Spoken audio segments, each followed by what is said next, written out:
Do you truly know what makes your cat feel completely loved? You feed them, pet them, and provide a wonderful life.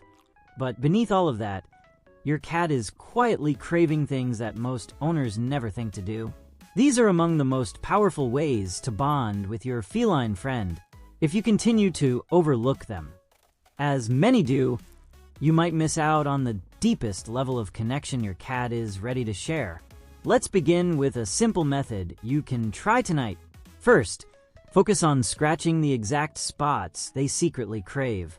You may have noticed your cat leaning eagerly into your hand in one specific area, only to pull away when you touch another. This isn't random behavior.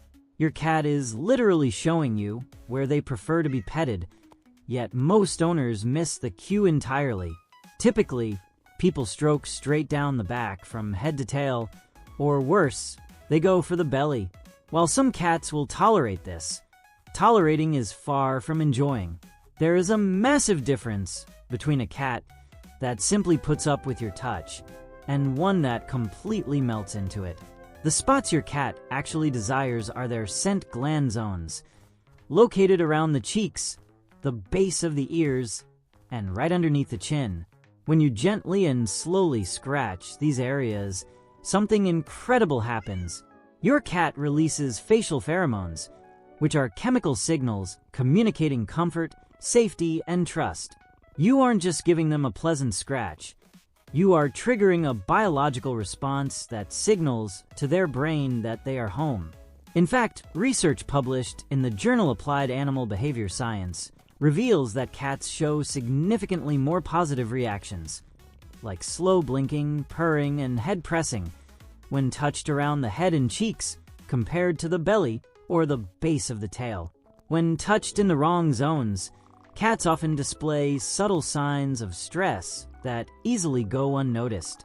And if this small adjustment surprises you, wait until you hear the final point. It is something incredibly simple that most people overlook daily, yet it might be the absolute most powerful way to make your cat feel safe around you. Next, you need to let them truly hunt, rather than just chase. Have you ever wondered why your cat loses interest in a toy after just 30 seconds? You wave it around, they pounce a couple of times, and then they wander off as if they are bored. The truth is, they aren't bored. The play style is simply slightly off. Most owners treat playtime as a high-speed game of chase, dangling a toy in the air and swinging it frantically, expecting their cat to go wild. However, a cat's brain doesn't work that way. Cats are not chasers. They are ambush predators. In the wild, they don't sprint endlessly after prey. They stalk, they wait, they calculate, and then they strike.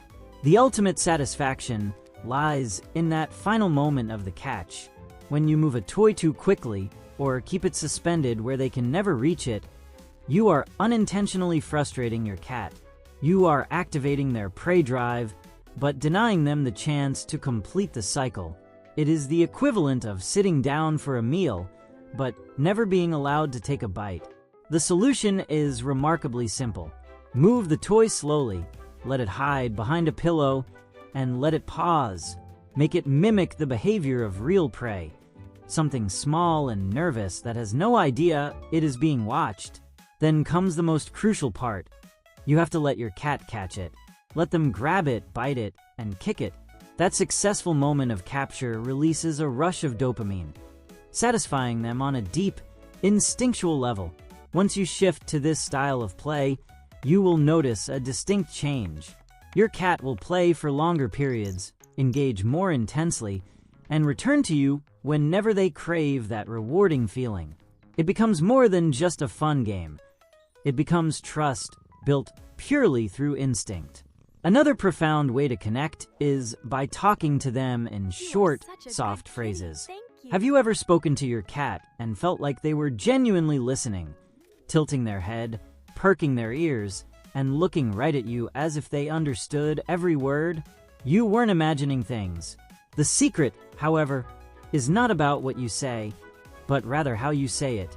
A fascinating 2022 study from Paris Nanterre University discovered that cats can actually distinguish their owner's voice from a stranger's, but only when the owner speaks in short, soft, slightly higher-pitched phrases. When owners used their regular adult speaking voice, their cats showed minimal reaction. But the moment they switched to a gentle, warm tone using short sentences, their cats became visibly more alert, engaged, and affectionate. This doesn't mean you need to use exaggerated baby talk. In fact, being overly loud or high energy can be overwhelming to a cat's highly sensitive hearing and might have the opposite effect. The ideal tone is the sweet spot in between soft, calm, and brief. Think of it as a quiet conversation between two beings who already understand each other without the need for many words. The true magic of this isn't just about eliciting a cute reaction. When you consistently use this gentle tone, you are building a unique vocal identity. Over time, your specific voice becomes a direct signal of safety, and your cat will begin to associate that exact sound with comfort, calmness, and you. You can also deepen your bond by offering food directly from your hand, just once a week. It sounds almost too simple, which is exactly why hardly anyone does it. It requires no special tools and no training, just your hand and a few pieces of food, taking less than 2 minutes a week. Most owners stick to the same daily routine of filling the bowl, setting it down, and walking away.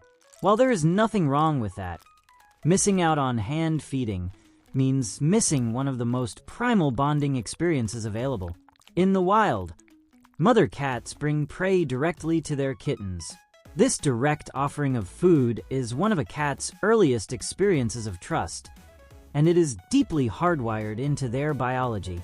When you offer a few pieces of kibble or a favorite treat from your open palm, you are doing much more than providing a snack. You are speaking an ancient language of care. On a level far deeper than words, you are telling your cat that you are their provider and that they are safe with you. If your cat doesn't accept the food immediately, don't force it. Some cats need a little time to feel comfortable eating from a hand, and that is perfectly fine. The real beauty lies in the repetition. By doing this consistently once a week, a subtle shift will occur. Your cat will begin approaching your hand not with hesitation, but with eager expectation. Your hand transforms from something unpredictable into something your cat trusts implicitly. Finally, consider sitting on the floor at their level. This is the simple, cost-free, effort-free action mentioned earlier. The one that requires no food, no toys, and not even a single touch. It is so basic that it gets overlooked every single day. Just sit on the floor. Have no agenda. Don't reach out to pet them. And don't even call their name. Simply lower yourself into their world and just exist there for a few minutes. Imagine what life looks like through your cat's perspective. Every human they encounter is a giant. You tower over them when you walk, and you lean down heavily from above when you interact. Even your affection comes from a place of overwhelming height. Your cat accepts all of this, but they rarely get to experience you as an equal presence, someone who isn't looming above them, reaching for them, or asking anything of them. When you sit quietly on the floor, a subtle shift happens. Your cat will notice. It might not happen immediately, but eventually they will glance over and slowly move closer. They might choose to sit near you, not necessarily on you, but simply sharing your space. That physical space between you two is not distance. It is your cat making the active choice to be with you on their own terms, completely free of pressure. And that moment is the absolute purest form of trust a cat can offer. It doesn't happen because you fed them, scratched the right spot, or played the right way. It happens simply because you made yourself small enough to meet them exactly where they are. Wow, that was so much fun! Don't forget to click that big red subscribe button and ring the bell so we can learn together every day. Share this video